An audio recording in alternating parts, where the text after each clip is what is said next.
So here's the situation. I am on the empty end of a batch of content, and the time that I had blocked off to record this episode didn't happen because a giant Arctic storm decided to sweep across the country. So schools are closed here, and I am staring down the barrel of an episode that's due within 24 hours with nothing recorded.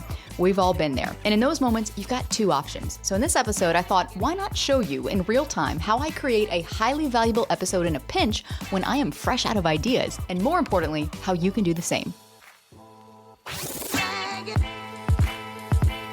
Welcome to Insider Secrets to a Top 100 podcast. I'm your host, Courtney Elmer. Let's make your business binge-worthy. So when it comes to creating content, I know that you have had that moment when you hit a wall and you're like, what on earth am I going to talk about this week? And despite what you might assume, I am not immune to this common podcaster's phenomenon that I call podcaster's block. And recording something that feels fresh and exciting is really darn hard when your brain is already working on overdrive and when your content creation muscle has fallen asleep. And it happens to all of us. And in this moment, you've really got two options to wake that muscle up and get that tingly feeling going and restore blood flow to your brain. Well, three really, if you want to count doing nothing and skipping a week of content as an option, but that's never an option in my book because your listeners are waiting for you. Your listeners are waiting for your fresh episode to drop that week. But what about when you've got nothing fresh? Here are your options. You can either repurpose an older episode. You can slap on a fresh intro and a fresh outro, and you can call it a day. I have been there. I've got the t-shirt, multiple t-shirts, in fact. Or another option is you can follow the framework that I taught you back in episode 213, which I will link to in the show notes, to help you spark ideas when you haven't got any. Because all you really need when your content calendar is blank and you have nothing recorded and an episode needs to go out tomorrow, all you really need is a good idea. Truly, that is it. Because when that idea comes to you, then it's like, oh, the excitement comes back and you get energized and you just spit out an episode and you're like, wow, that was actually really easy and pretty enjoyable. How come it can't be like that all the time? And the secret is in knowing how to spark that good idea rather than sitting around waiting for it to come to you, which, spoiler alert, might take a while. So when you know how to spark that idea, boom, you're back in the driver's seat of your show. So I thought that for kicks and giggles, let me take you behind the scenes of what I did less than 24 hours ago to get my own brain juices flowing again when I was staring at my computer screen looking at a blinking cursor. And look, first and foremost, if you are a praying person, this is a really good time to send up a prayer for some inspiration, which I have been known to do many a time. And you know what's funny is my prayer is always centered around you. In fact, I was sitting at my desk getting nowhere fast and I said, God, my goodness, I need an episode tomorrow, and I need the idea in the next 5 minutes.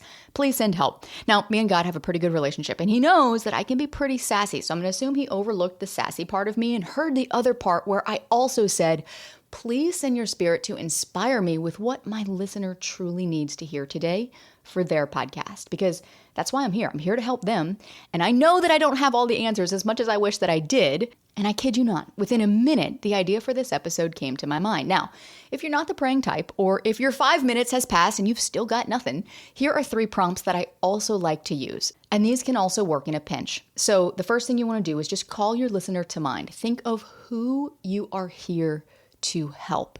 Connect with that person. And then ask yourself, what do they wish that I would talk about next? Think about the problems that cross their desk in a day. What is it that they need help with?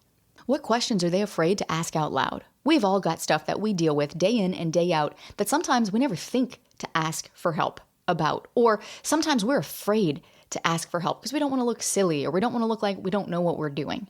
We are not immune to that. There is no one on this earth that is immune to that. So what is your listener thinking of right now that they need help with that they're maybe afraid to ask?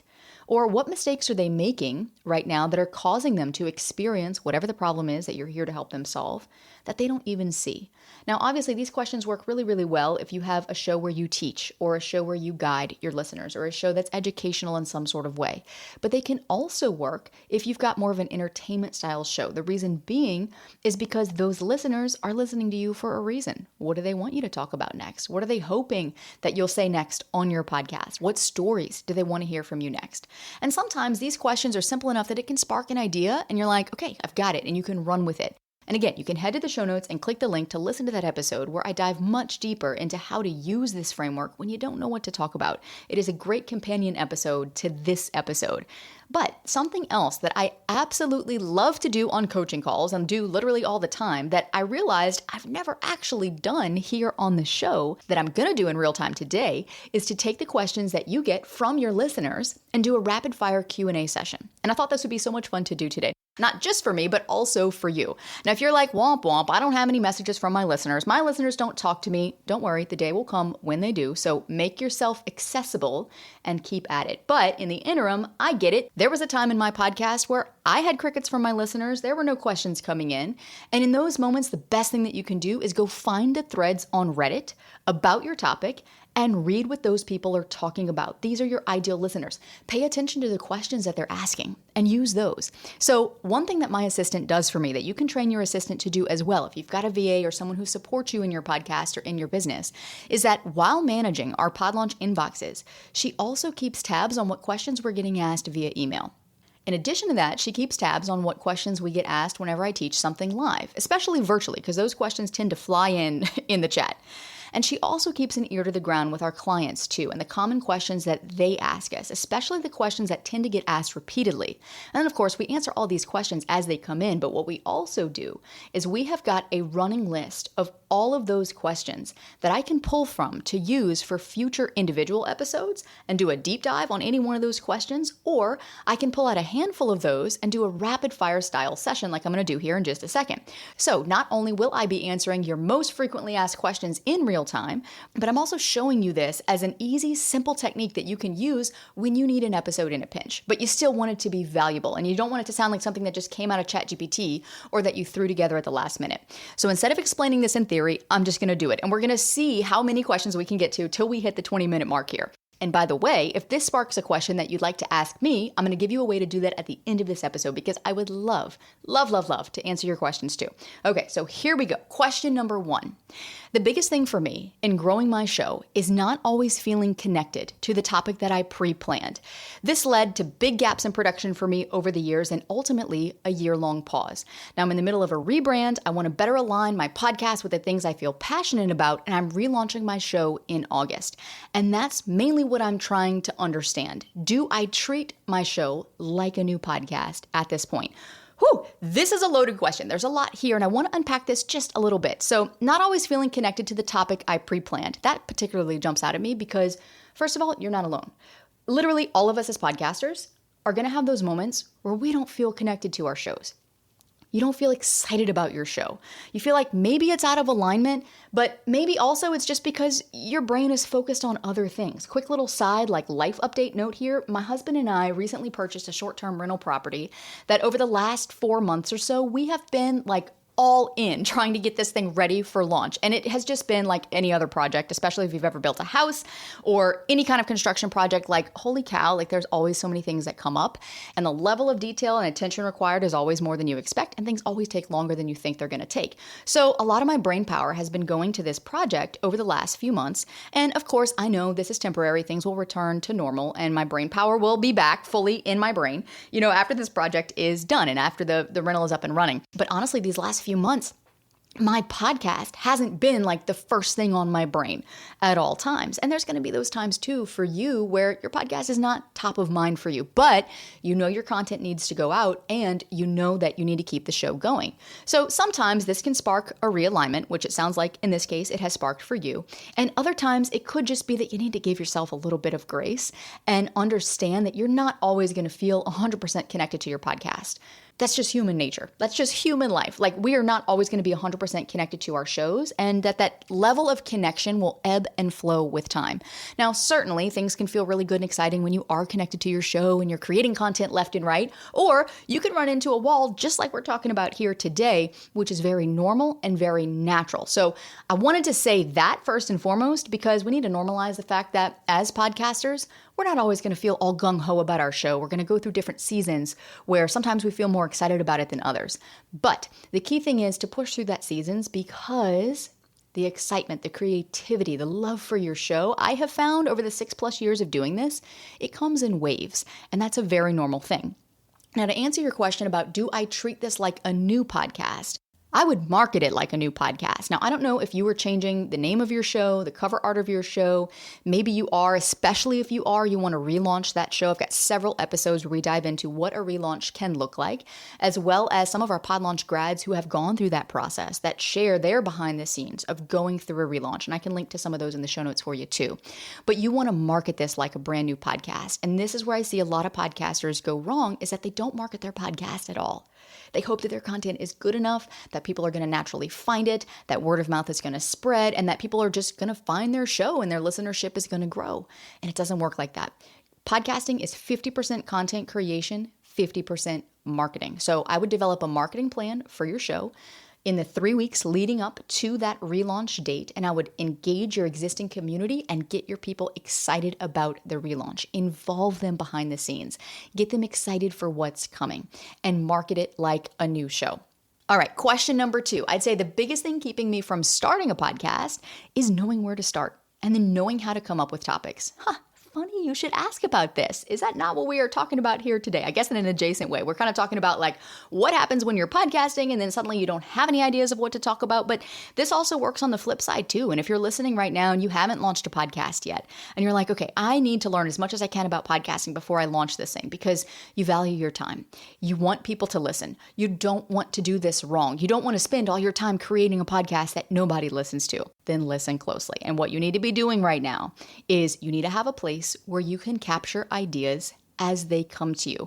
In fact, shout out to my friend Joe Casabona here, who's also got a great podcast, by the way. He's been a guest here a few times. He's got a framework for this called the Calm Framework, where essentially step 1 of this framework is to grab those ideas whenever they come to you, no matter where you are, and have it accessible in a place where you can access it no matter where you are. Now, some people like to have like pen and paper, or have a running list of topic ideas on their desk. That's all good and fine, but I really like a digital option for this. In this case, maybe a note on your phone. You can ask Siri to add to that note or whatever, so that whenever you're on the go, you can add an idea like as it comes. And this is really important because a lot of times what happens is you'll have a good idea, and if you don't write it down right away, it's not going to come back. So don't trust that, it'll come back around to me if it's important. I have done that. Have some of the ideas come back?